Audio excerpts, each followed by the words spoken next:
had a few experiences as a teenager or preteen going to the temple. And then when I was, about 20, I think that's when I got sealed in the temple. So I had actually, I had my first husband, I had a civil ceremony with him because I told him, if you want to marry me, you're going to have to get baptized. So I actually found, dated, and converted a non-Mormon to marry me. You have an interview with your bishop, and he goes through a whole checklist. The main ones that I remember are: do you drink coffee? Do you smoke tobacco? Have you done drugs? Are you living a pure life? Did you tithe? You have to make sure you're paying the money. I was very perfectionist. So I was like, whatever I can do to prove myself worthy. And I mean, to be able to go to the temple and do those things meant I was worthy.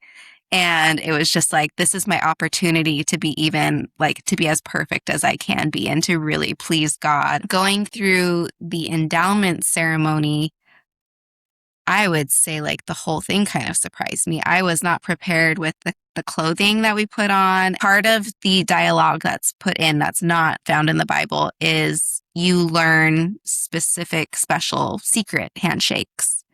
And you have to know these symbols, and you have to know these handshakes in order to get into the celestial room, which is also indicative of the celestial kingdom, which is the highest of where you can go. We had our hands in the middle because that would be like a cheer or something. But it was a very, very strange, and this was where I was like, this feels like a cult.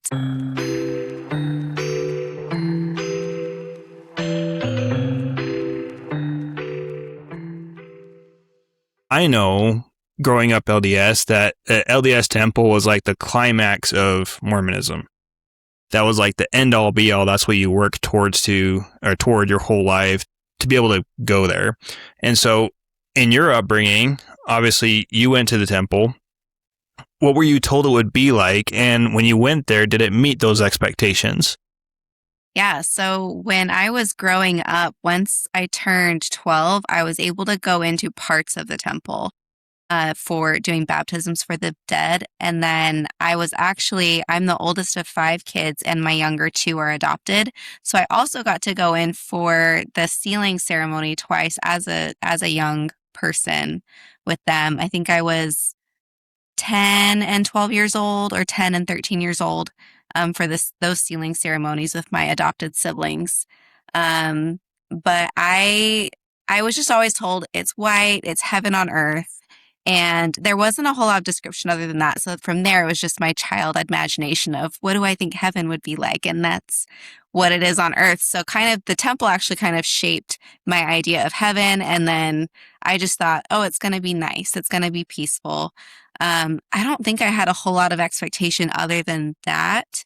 But so yeah, I had a few experiences as a teenager or preteen going to the temple. And then when I was 20, about 20, I think that's when I got sealed in the temple. So I had actually, I had my first husband, I had a civil ceremony with him because I told him, if you want to marry me, you're going to have to get baptized. So I actually found, dated, and converted a non-Mormon to marry me. And so we did a civil ceremony, and it wasn't ever looked down on because you have to be a member of the church for a certain amount of time before you can go and get sealed. So I never had anybody judge me for having a civil ceremony and then later coming back and doing a temple sealing. So yeah, for the most part, I know we'll get into different aspects of it, but going in with it just feeling peaceful, I would say that was something that was an expectation I had that was met when I finally went in and through the whole ceremony. I guess one last question on that before we move on. What surprised you most when you finally got there? Was it the length of the ceremony? Was it certain aspects of the ceremony? Was there anything that kind of stood out to you that surprised you a little bit? Yeah, so the endowment ceremony I felt was completely different from all of my other experiences inside of the Mormon temple. the baptisms for the dead, that was always pretty straightforward. There was nothing ever weird about it. I was just always like, oh, we go because we need to, and I'm doing this amazing work for those who have passed on, and kind of I am their savior in this moment. And there was peace there. It was very quiet. Um, I don't know if it was my interpretation of peace. I think if I went now, I don't think I would have the same peace that I know now as an adult.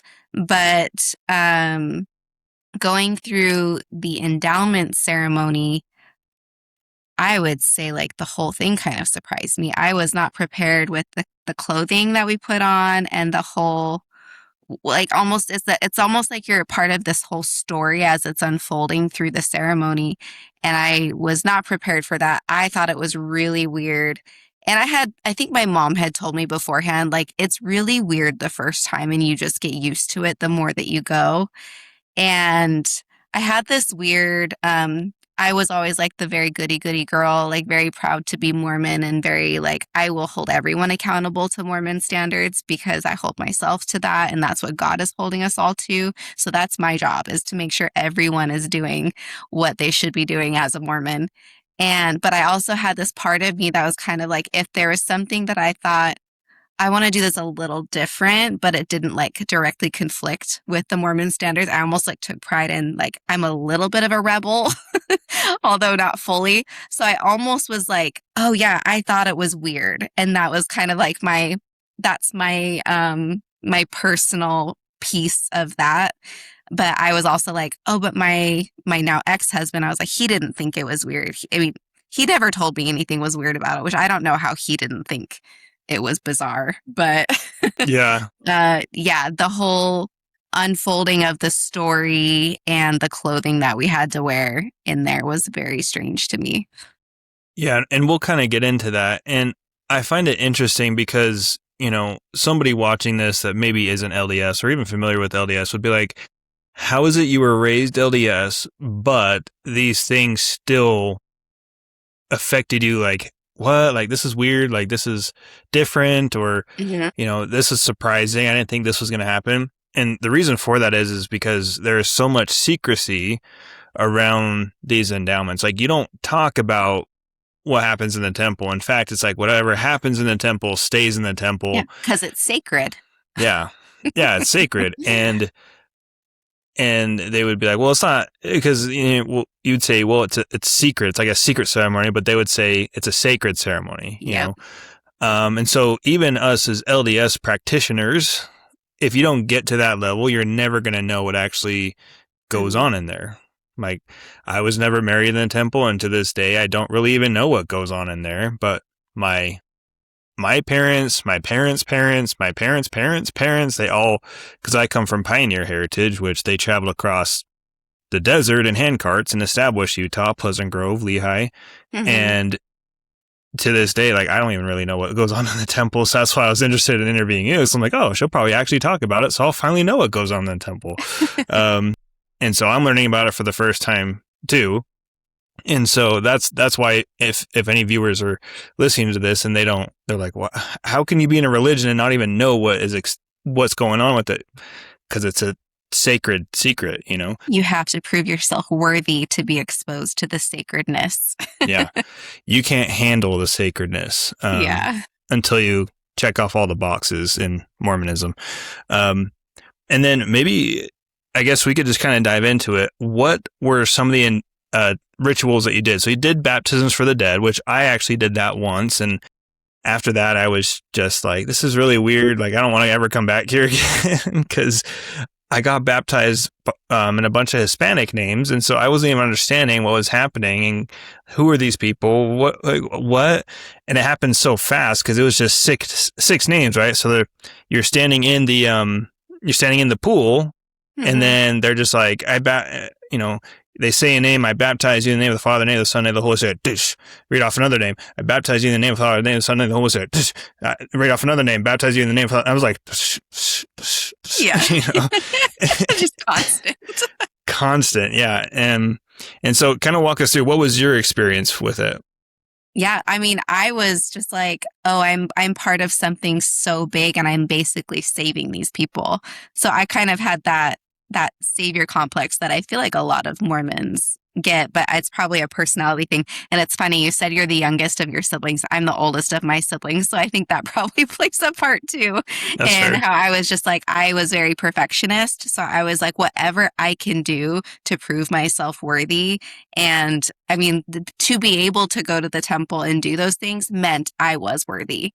And it was just like, this is my opportunity to be even like to be as perfect as I can be and to really please God and please my leaders and please my parents and all of those things. So I always found it as like a privilege that I was able to go in and do that. And I don't think I ever actually looked into the names, but I remember as you were saying that, I remember thinking, because Mormons are huge into genealogy too.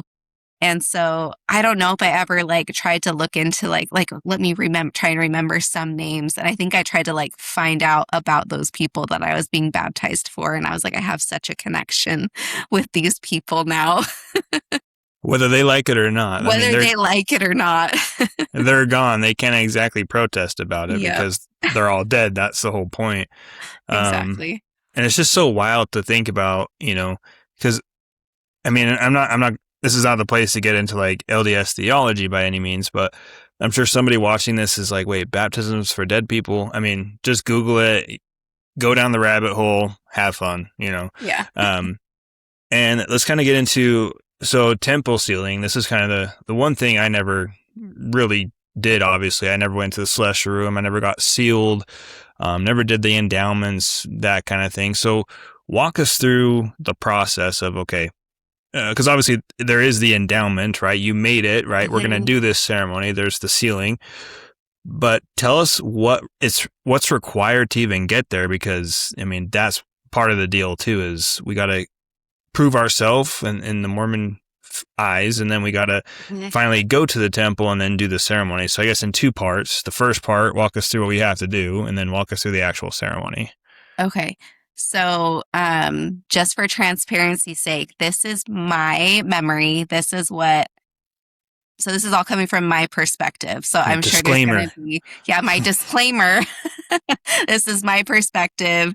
I didn't go and look up, okay, here's what it says now. Because even if you look at church teachings now and talk to 10 different Mormons, you're going to get a different perspective and answer from each one of them. That's what I've found in my experience of podcasting is I'll have so many Mormons come back and be like, no, that's not what I believe in, da, da, da, da. And so, and that was me like even teaching from the doctrine handbook, the Mormon doctrine handbook. And people are like, no, that's not really what we believe anymore. And I'm like, okay, whatever. So, my disclaimer, this is my perspective. I would highly encourage you to go down the rabbit hole of baptisms for the dead. And then, even, I think on TikTok or YouTube, you can even Google endowment ceremony, and people have snuck in with cameras, which I'm like, that's interesting because I always grew up hearing stories of how the people leading you through ceremonies would be like, somebody has a camera in here, and we will not continue the ceremony until it's removed, or somebody in here is not worthy, and if you know that's you, you need to get up and leave, and we won't continue until you leave. So it's funny to me sometimes that I'm like, oh, somebody made it through and the leader didn't hear Didn't the see spirit it. tell them anything. Yeah. um so to get to the endowment ceremony, I know that at the time that I was going through it, was the people who could go were either men and women getting ready to go on a mission. So when I was at that age, I'm 38 now, so this was 20 years ago. At that time, men had to be 19 years old and getting ready to go on a mission, and women had to either be 21 and getting ready to go on a mission or getting married. So you would have to go through this whole worthiness checklist, have an interview with your bishop, who is kind of the leader of your area. I mean, that's a whole other Yeah. spiel of That's a how whole the nother Mormon video. churches are Yeah, it's a whole divided up. nother video. Yeah, so you have an interview with your bishop, and he goes through a whole checklist. The main ones that I remember are, um, do you drink coffee? Do you smoke tobacco? Have you done drugs? Are you, um, are you living a pure life, or like those kind of things. Very workspace, like, are you checking off your list or are you not checking off your list? And I mean, you can go in and lie, which that's how unworthies get into the temple. Yeah. So you answer all the questions, and that's how you get your temple recommend. And I'm sure there's additional questions specifically for going into endowment, but I don't remember those. Did you tithe? That's a big Oh one. yeah, did you tithe? You have to make sure you're paying the money.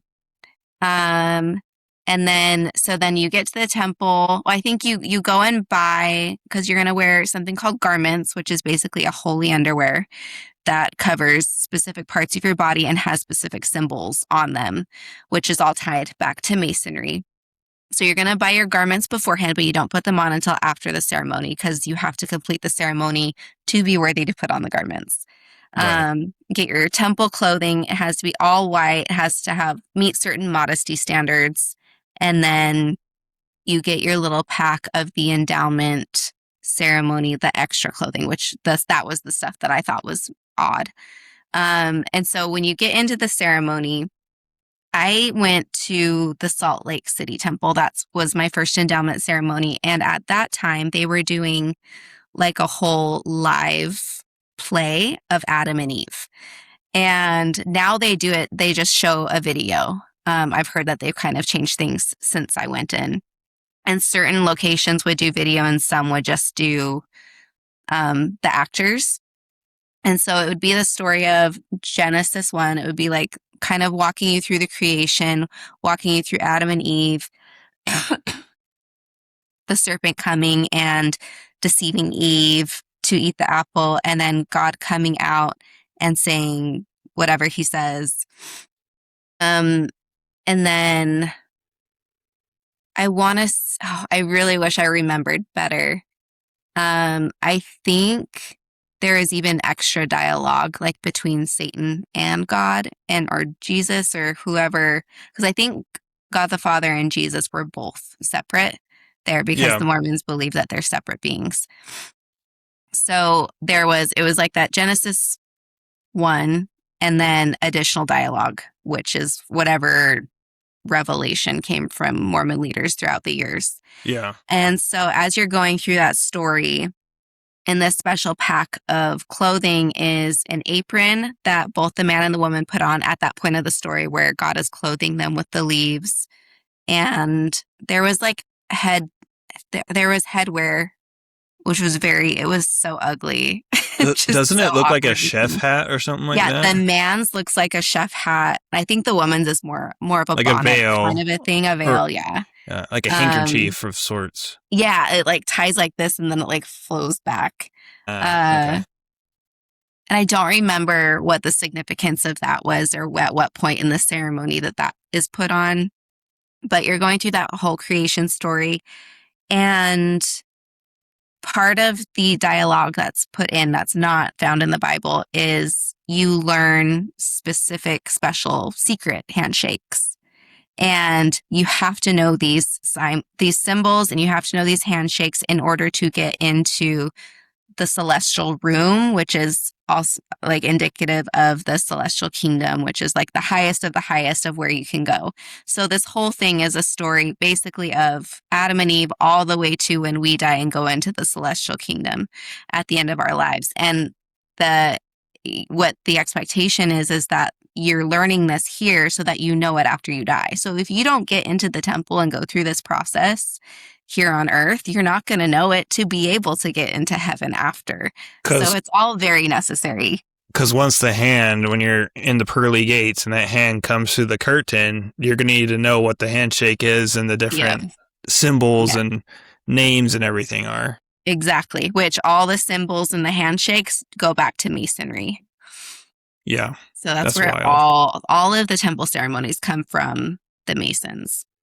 So yeah, the handshakes was really weird. So we moved from whatever room we were doing like the play in, then the next room was getting ready to go. I forgot to mention, you get a new name.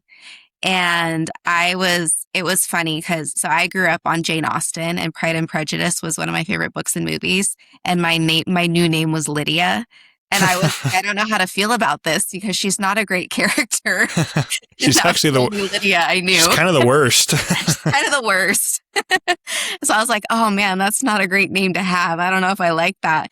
And come to find out, I think they give everyone the same name. Like it's not even like it's not even special to you. Because I was like, this is going to be my name for all eternity. So it's and not then a few diverse, years really. later, I found out that they actually give everyone the same name based on the day that you're going. What? So I don't know how true that is. I think my mom told me that when I was like, and you're not supposed to share your name with anyone. So I don't know if I even told her my name. She might have been the only person I told. So what's the point of that then? If like, let's say February is Lydia and there's hundreds of thousands of Mormons that go there and they're all Lydia. So then like when the roll is called up yonder, let's say he's going to be like Lydia and everyone's going to be like me. Yeah. Like there's going to be 100,000 Lydias and I don't. Anyway, sorry, continue. It really doesn't make any sense, but it also, since you're not supposed to talk about your name or to share your name with anybody, then I don't think many people realize that they all have the same name. That's probably why they don't want you to share the name. Because... Yeah, exactly. Interesting. So, you go up, you're doing the handshake. They ask you for your new name. You give the new name, and it's a man. It's only a man that stands at the veil who has his hand through. You do whatever secret handshakes. He asks your name, you give it to him, and then he pulls you through the veil, and then you get to go and hang out in the celestial room. It's just all white. It's beautiful. The temples are absolutely beautiful on the inside. They are. And there was a sense of peace of what I knew at the time. But again, I'm like, I think if I went back now, it would be I think it's a very false peace. Yeah.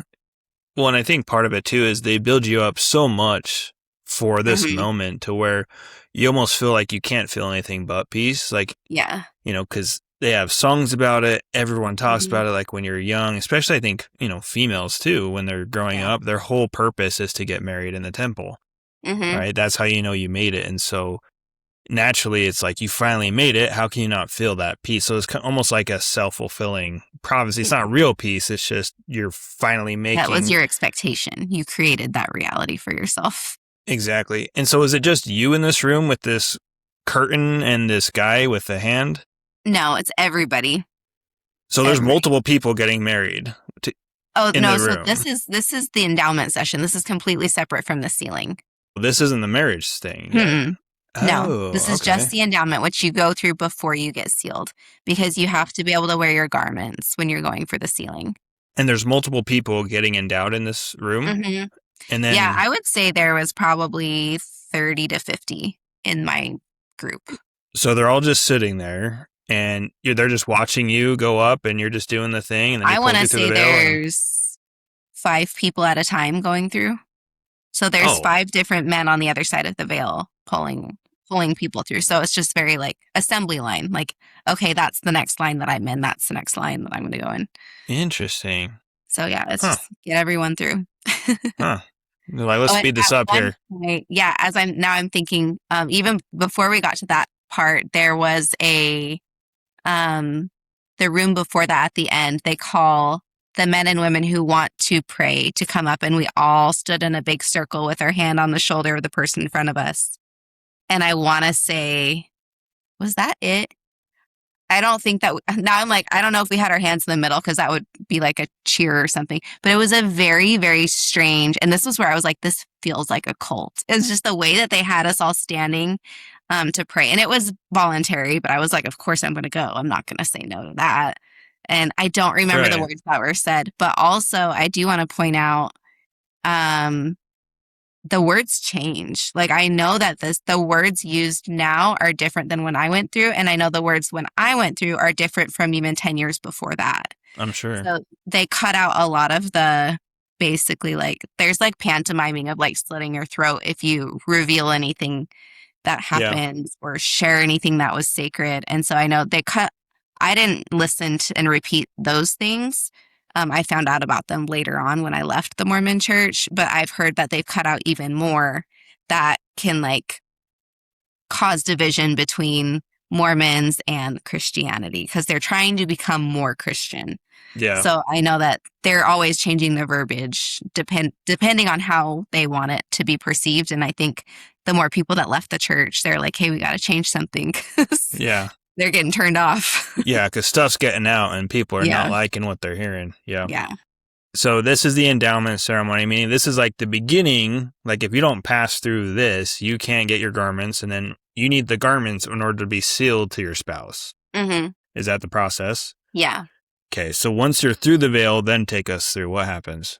Yeah. So the sealing was a whole different day. It's a So you're done. whole different. Yeah. So that was it for that part. And then we had our sealing scheduled for another day. And that is, we have one room. It's just us.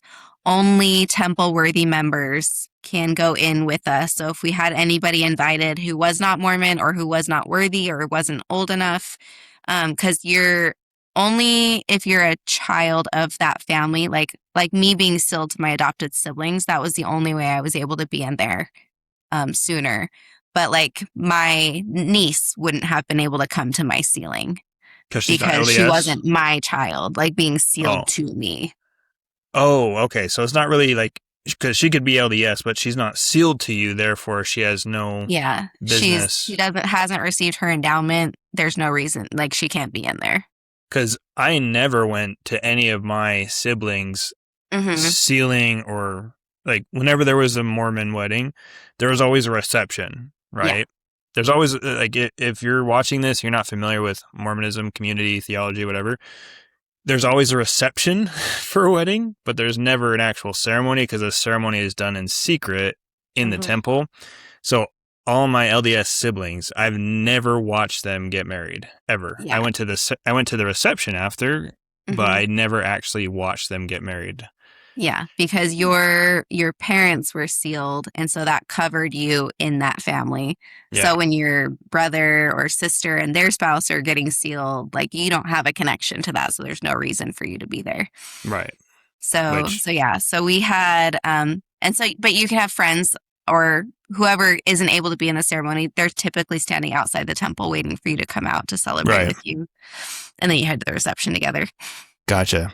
So endowment's over, and they're just like, well, you're endowed, get out of the temple, go home. And then how do you get the garments? You just order them on Amazon? Or yeah, you go to the store and buy them.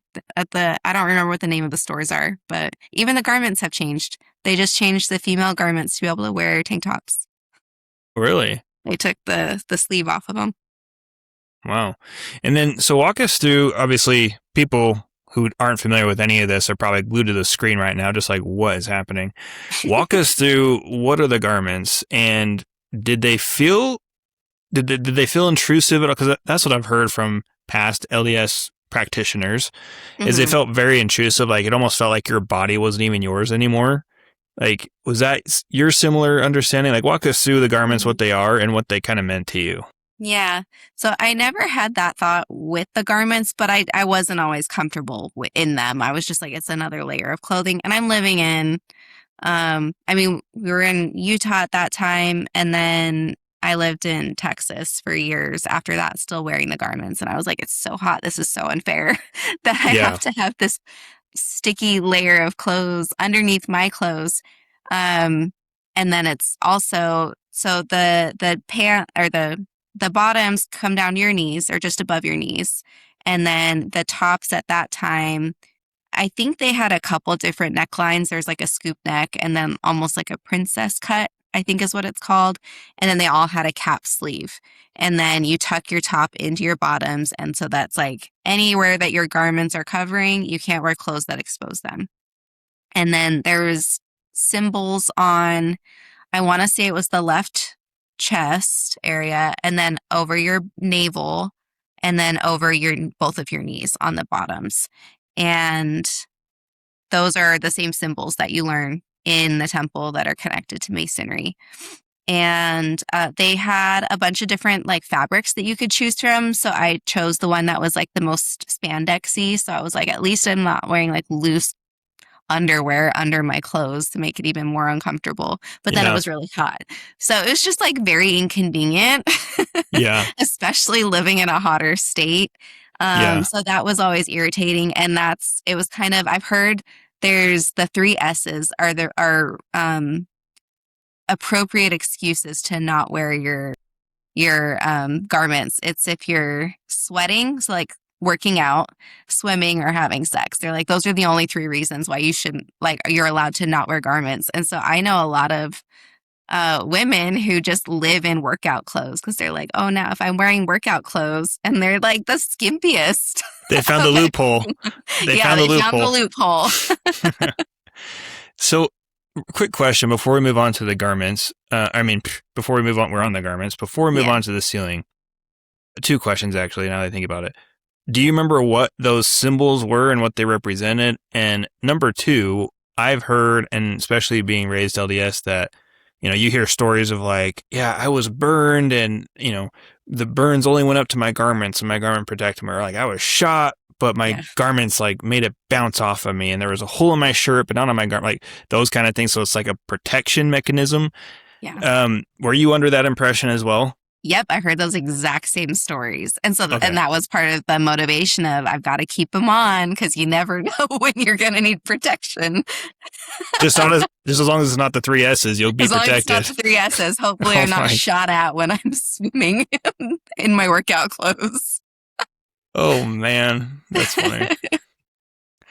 And then, But the symbols, I remember it was like an L shape, I think was on the chest. It was just a straight line above the knees. And I don't remember if it was a straight line. I think it was just a straight line on the navel too. I don't remember what they represented. I know that they're Masonic. Yeah. And which in my opinion is demonic. So you are No, it's covering true. yourself in these demonic symbols and, that's a whole other episode.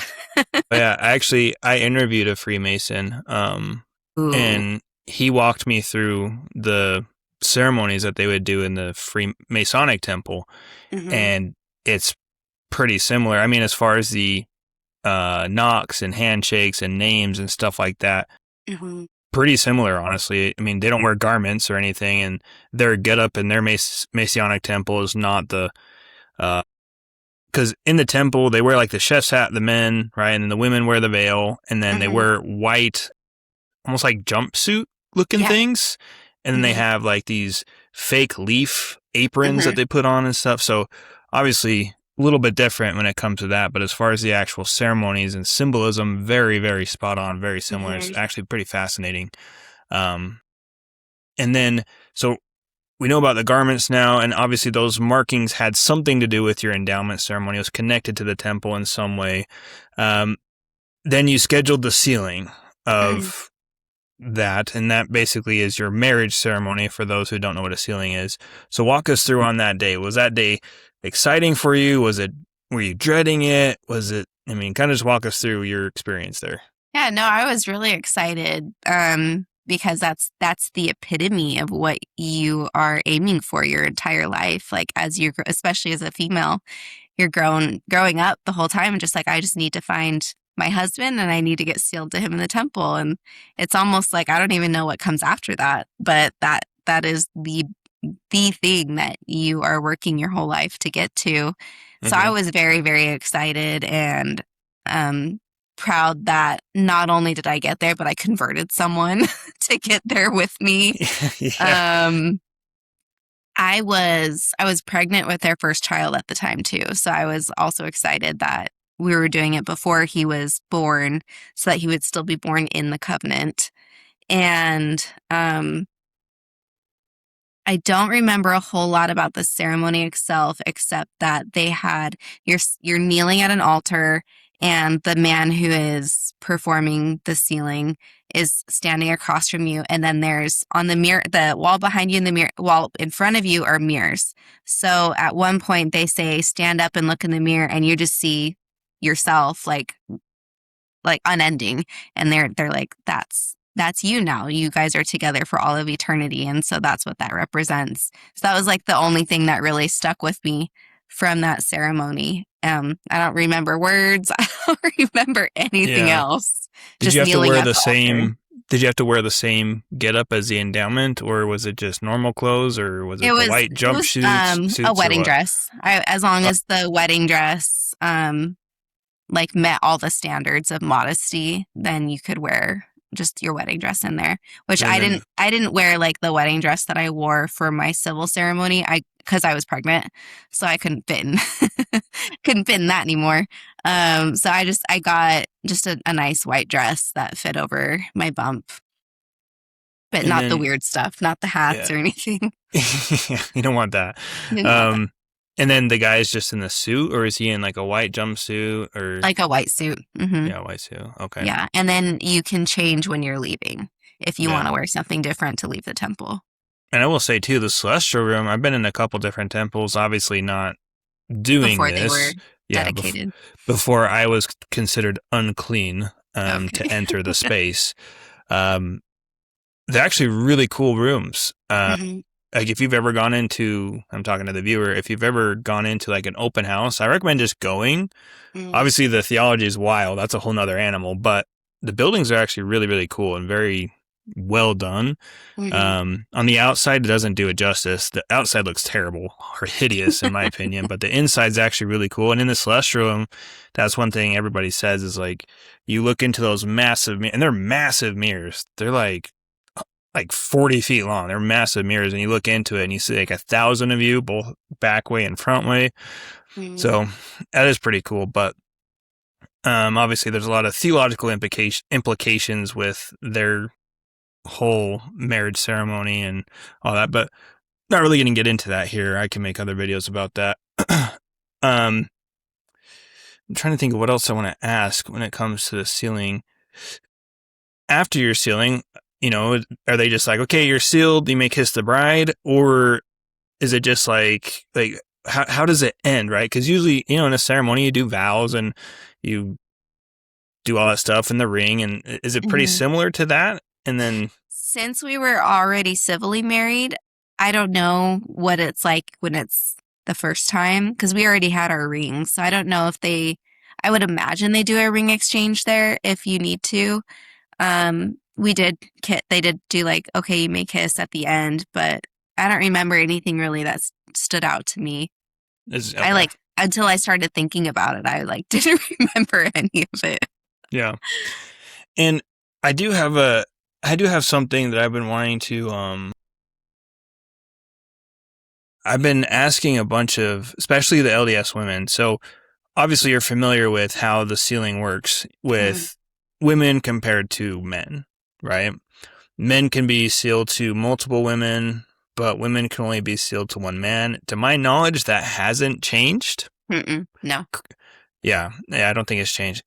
But viewers, correct me in the comments, blow me up if I'm wrong. But it's not my fault you change doctrine weekly. It's not my fault. Um, tell your God to keep the revelations at a minimum for a minute. Just kidding. And I remember I asked someone, I don't remember their name, but I asked them, I said, okay, so you're married to your husband, right? Great. Your whole purpose is to basically be with him for eternity and have spirit babies and populate, well, kind of pollute, but populate your planets, right? And they're like, oh yeah, like that's what we believe. That's what we're going to do. I'm like, okay, great. But according to your theology, if you are to die, the woman, he can remarry. And then he can be sealed to that woman, have the same ceremony and all that stuff for eternity as well. And that means you have to share him for eternity, right? Like you basically have to set up like, alternating nights or whatever the case is for you guys to populate your planets and whatever. And then Hmm. I asked her, I was like, does that sound like heaven? Because to me, that sounds like hell. Having to watch my significant other with somebody else for eternity making bait, like that's just like, that is the worst.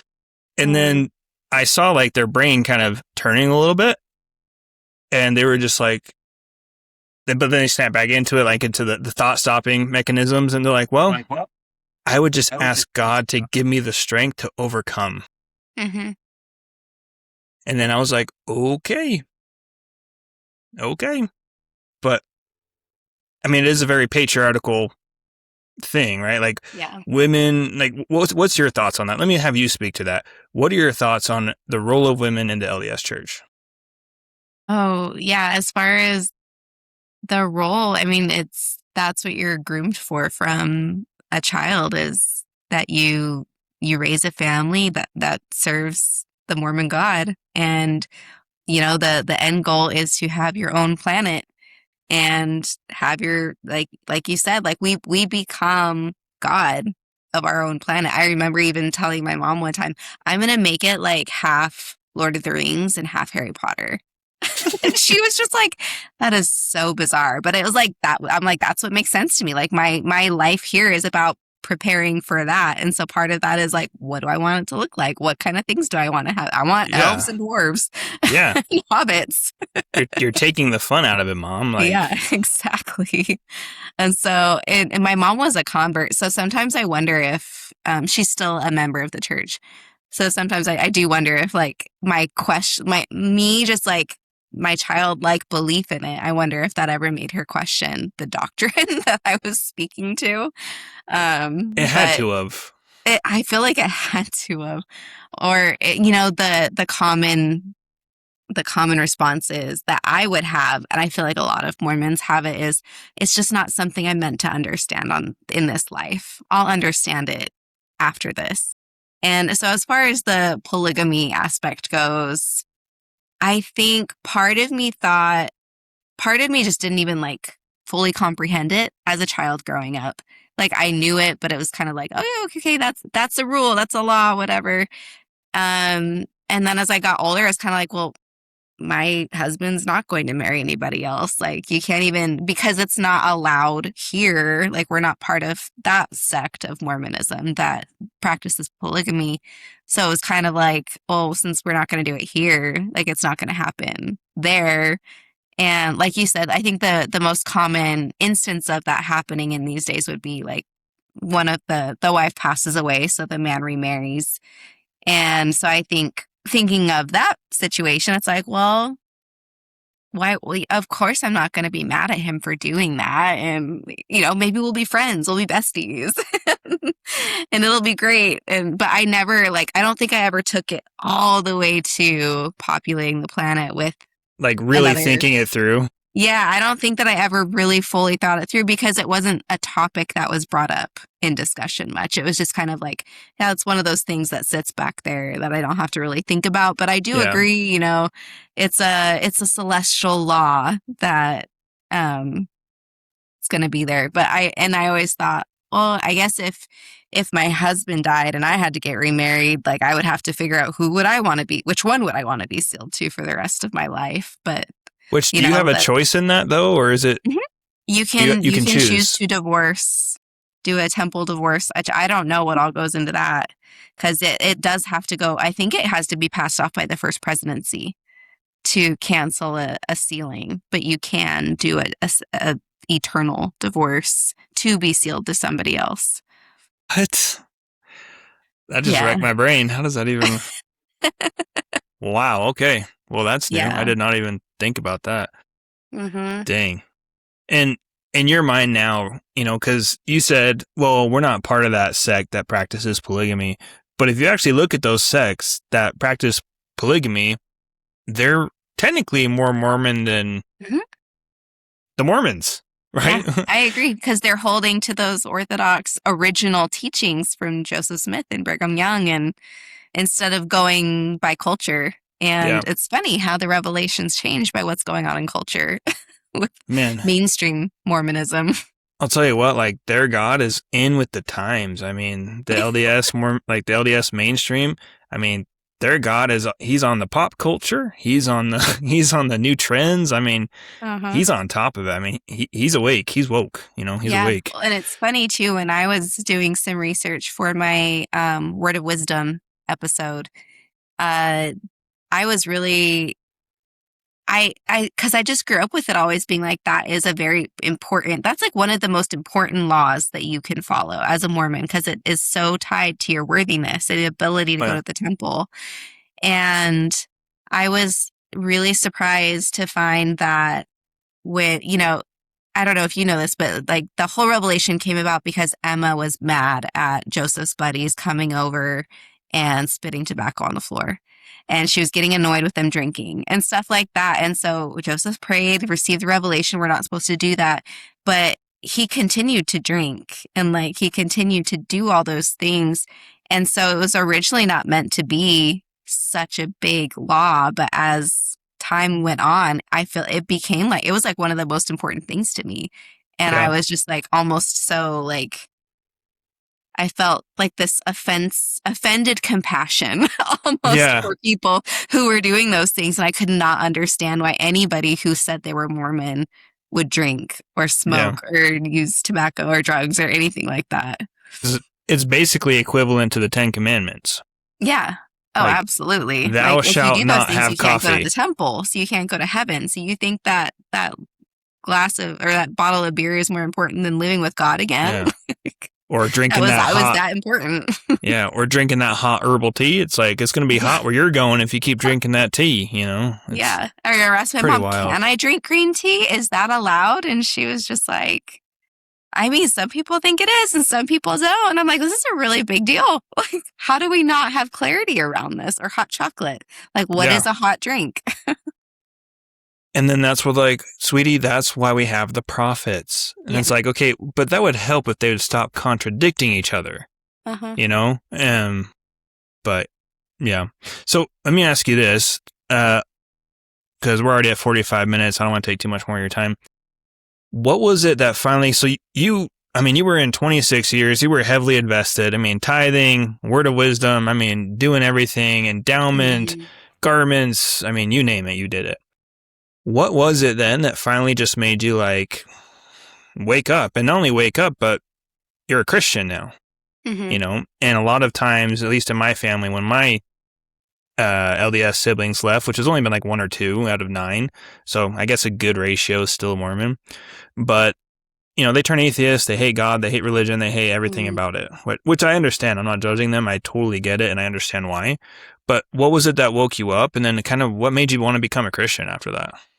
Yeah. So, I'm the oldest of 5, and so it's me, a sister, and a brother. And that brother, he was going to go on a mission and ended up calling it off right before he was going to leave.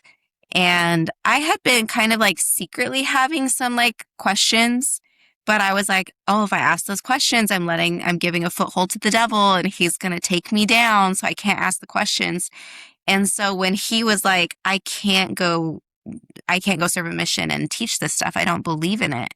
And so I kind of wrestled with that for a little while and then finally was like, this is my loophole. This is how I ask the questions without asking the questions. For his sake, not mine. For his sake. Gotcha. Yes, exactly. Yeah. And I'm going to work with him and we're going to like come back stronger than ever together. And, that savior complex again. Yeah. And so I remember reaching out to him and I was just like, what is it that you don't believe? Like, what are the issues? Because I was like, I have my own questions. So we probably have the same questions. So let's look at them together. And he sent me the CES letter.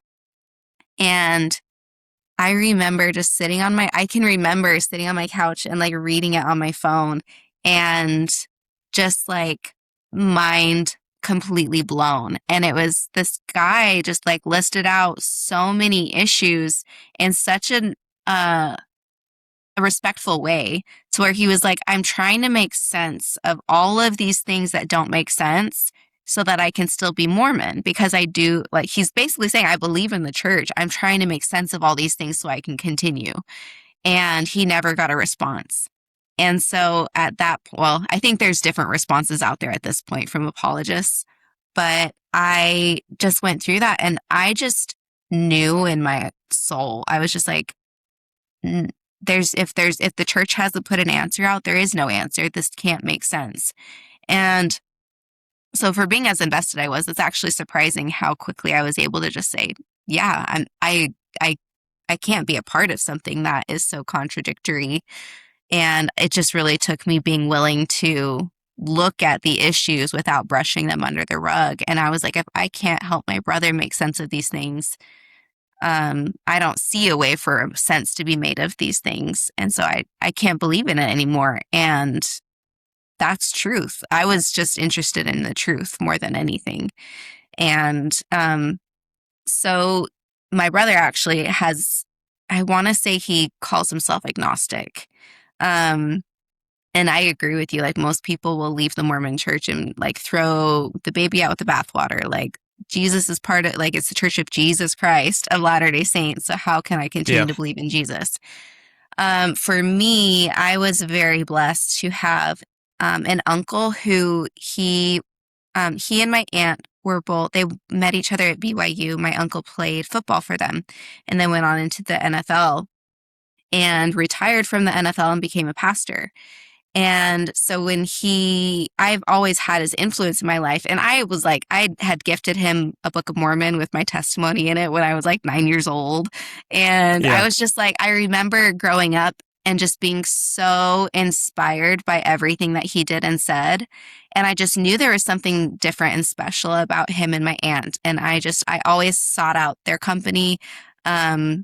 They lived in they still live in North Carolina. So we lived far away, but they were like my absolute favorite family members.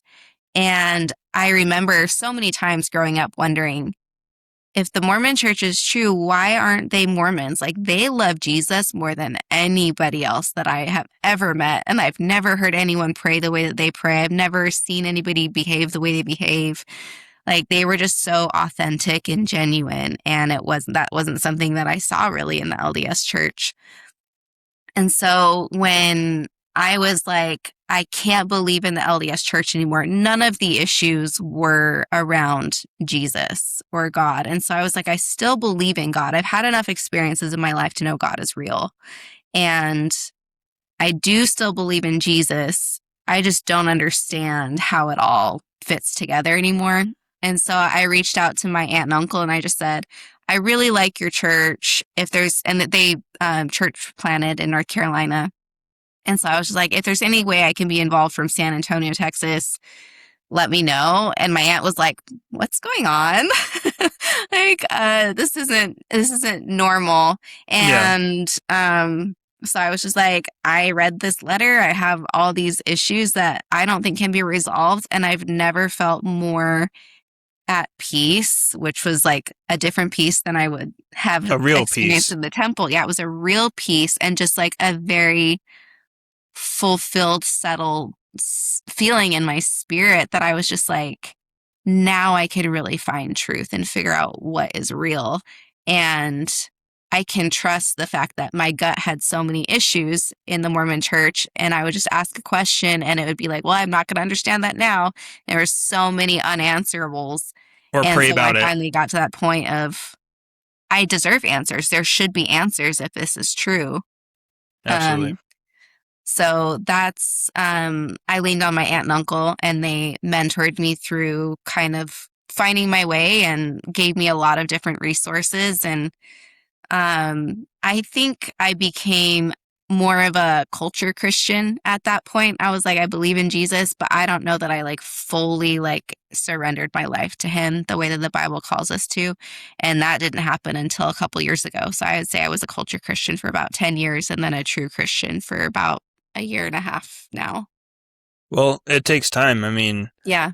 and it's all in God's time. It's not in our time. And it's amazing that you chose to still keep up and to basically be like, hey, I was just taught garbage, but it was not that it was the Bible's fault or God's fault. I was never supposed to learn this in the first place. Like it's complete nonsense. And so it's actually pretty impressive that you kept going and you had a thirst for truth and you wanted to access that truth. And when you did finally step away from the LDS church, were you shunned at all? Was there like, because obviously it's part of a community, you know, it's a very tight-knit community. It's very tight-knit, almost like family, like any other organization. And the thing with cults is they don't teach you how to fish. They just give you fish. And then you're relying on them to keep giving you fish, keep feeding you. But Christians, like good shepherds, and I'm not saying all pastors are good shepherds. It's not true. But good Christian shepherds, good Christian pastors will basically say, here, let me show you how to fish so you can catch it yourself. You can do it Mm-hmm. yourself. You can find God yourself, find Jesus yourself.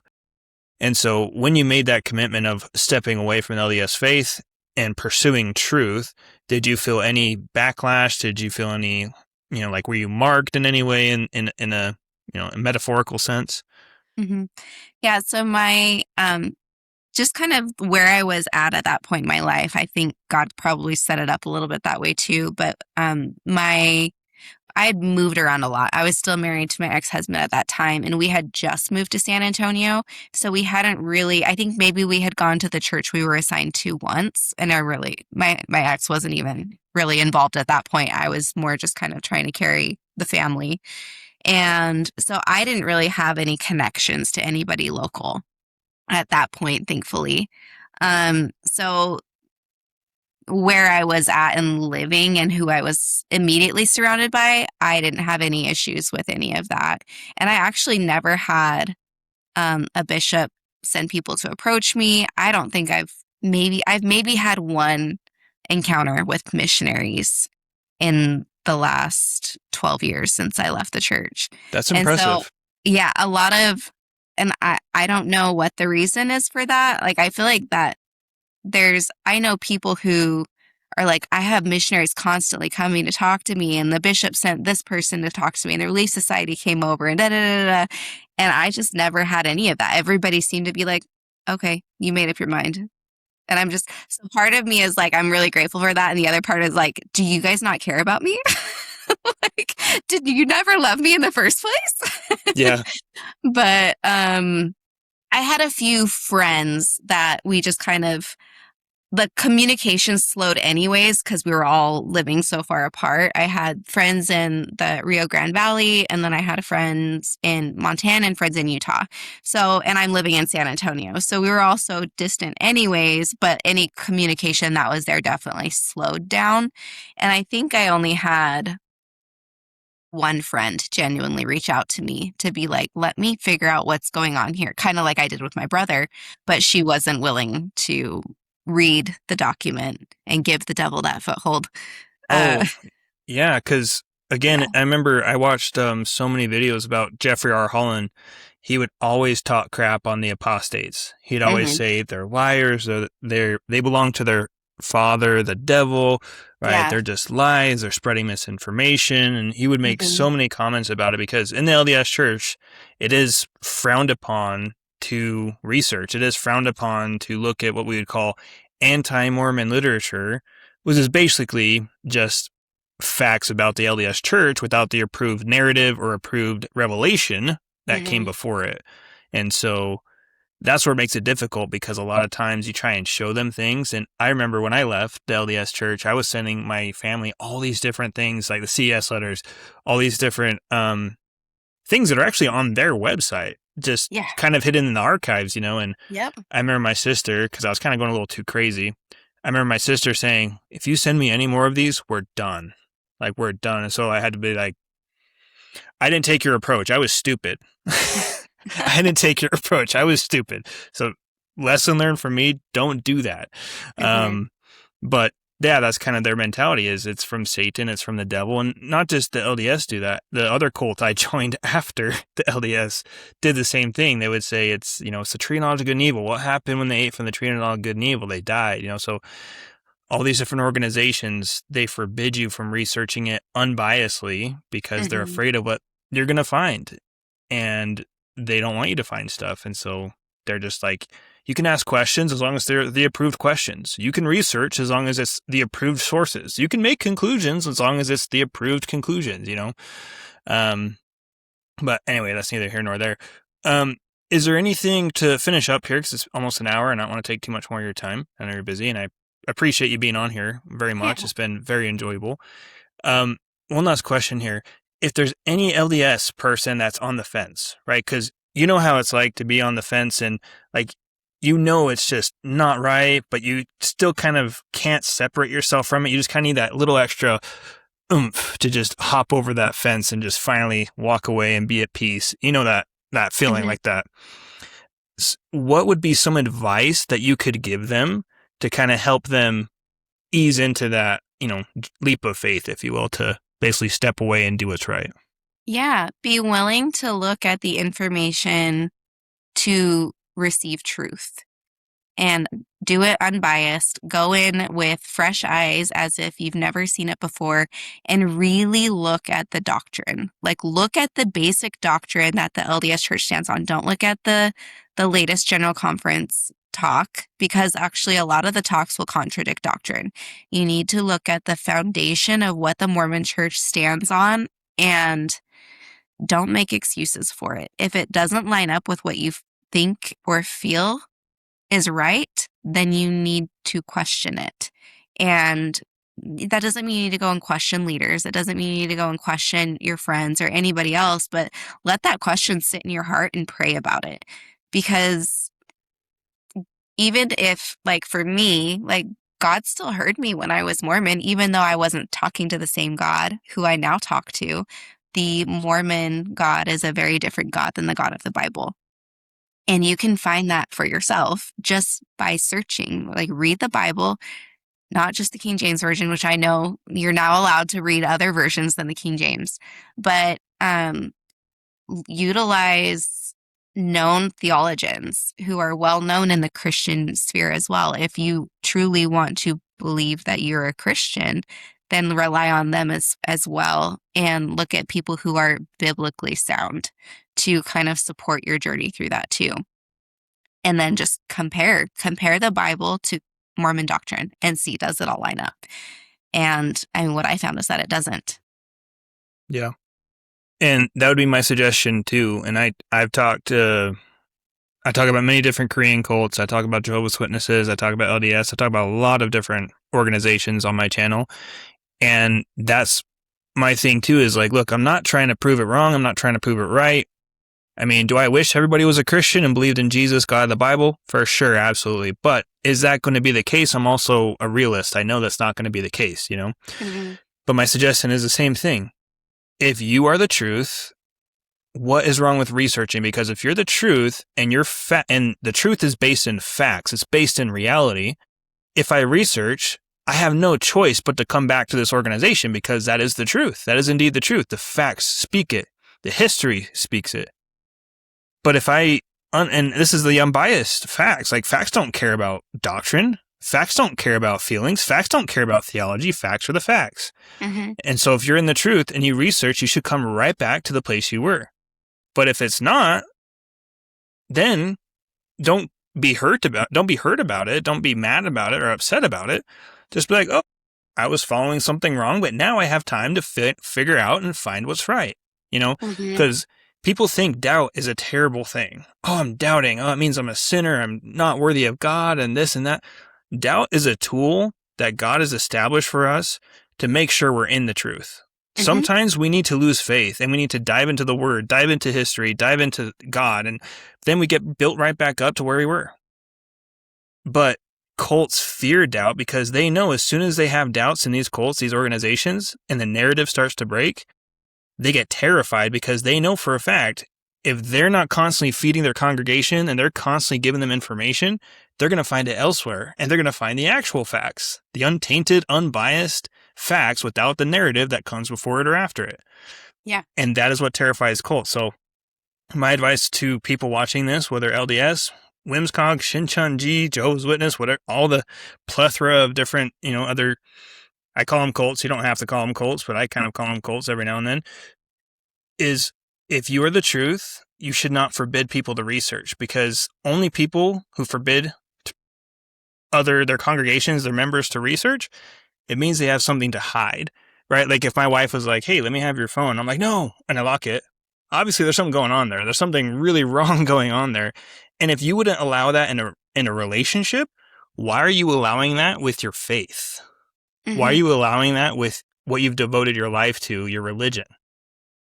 Yeah. Doesn't make a whole lot of sense. Let's talk about doubting Thomas for a second. He literally walked the earth with Jesus, learning straight from him. And he was the one that doubted after Jesus passed, or after he was crucified. And when he came back, Jesus didn't tell him, how dare you have not believed that I came back? How dare you not have faith? He said, here's my hands, here's my side. see it for yourself. He said, check the facts. Yeah. It's right here. I'm giving it to you so that you can confirm for yourself and overcome your doubt. Like, God is never going to condemn you for having doubt. If anything, he says, check the facts.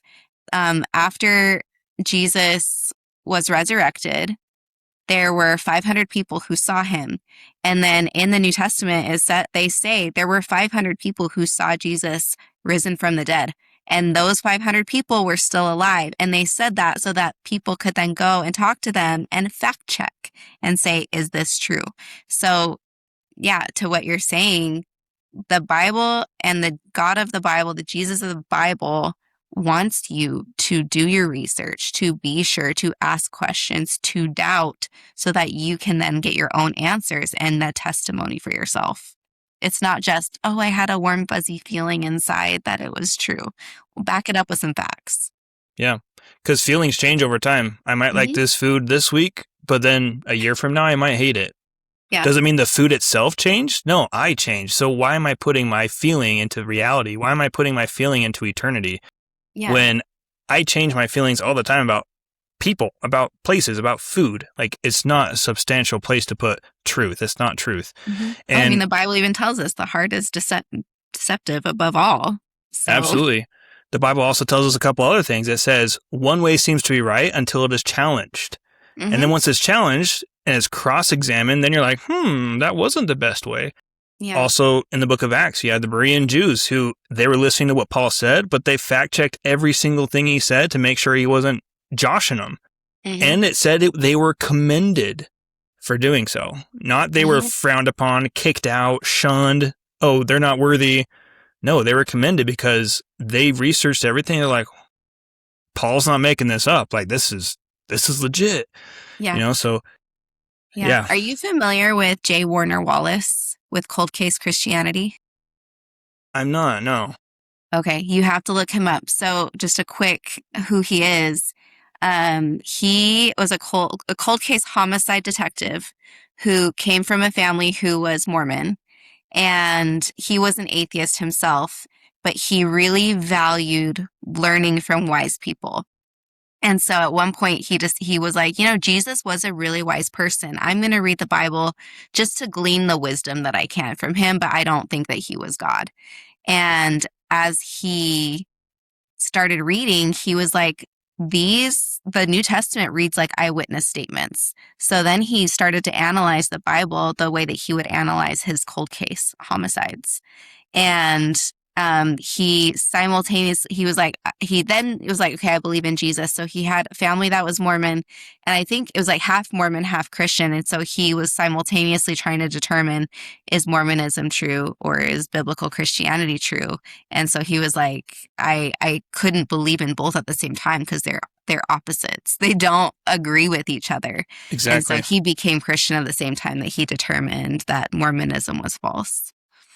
Dang. And this is a book? It's a, oh my gosh, podcast book. Oh, I did it. okay. I was able to my uncle was connected to him. So my uncle was able to hook me up and I was able to interview him. But really? Yeah, if you YouTube Cold Case Christianity. Interesting. Yeah, he's That's probably really a wild cool. story. Yeah. Hey, we'll put a link in the description. Let's all check it out together. How about that? Yeah. But awesome. Well, thank you so much for your time, Katie. It's been a pleasure. It's been honestly a phenomenal story, and thank you so much for the information. Any last things you want to say before we end here? No, just I'll be praying for everybody who listens that whatever truth that you really, if you decide you really want truth, no matter what that truth is, you're going to find it, because that's when you can look at things with a clear head and unbiased, and that's when the truth comes out. So just thank you so much for having me. It was so nice to finally talk to you, meet you. I know we've been trying to work this out for like 3 months now, but I'm so glad you're finally able to make it happen. Yeah, no worries. I appreciate your time. And to kind of summarize, everything, it's just phenomenal seeing how you can go from one end of the spectrum of like, you're doing these crazy Mormon things, and then now you're a Christian just wanting to do what's right, being a truth seeker, just wanting to find truth. Like, because a lot of people, because we both do show like podcasts and videos, and some people think, well, you just want people to follow you and just want to listen to you. It's like, no, I want you to find truth. Mm-hmm. I want you to find truth. I want you to find facts. Actually, don't listen to me because sometimes I'm wrong. Believe it or not, sometimes I'm wrong. Sometimes I have to delete a video and remake it. But our job is to get you to think, to get you to ponder, to get you to just double check yourself every once in a while and be like, Like, I do that in Christianity all the time. Like, sometimes I'm reading something and I'm like, what does this mean? Like, and I have to really think about it and ponder it and research. But if you can't do that where you're at, then you're in a bad organization. Anyway, get off my soapbox. Anyway, we're going to cut this off here. I could talk all day, as you know. But thank you, Katie, for coming on so much. I'm going to leave a link to your channel in the description. We'll collab on this. So that way you can get some subs and some views out of it, too.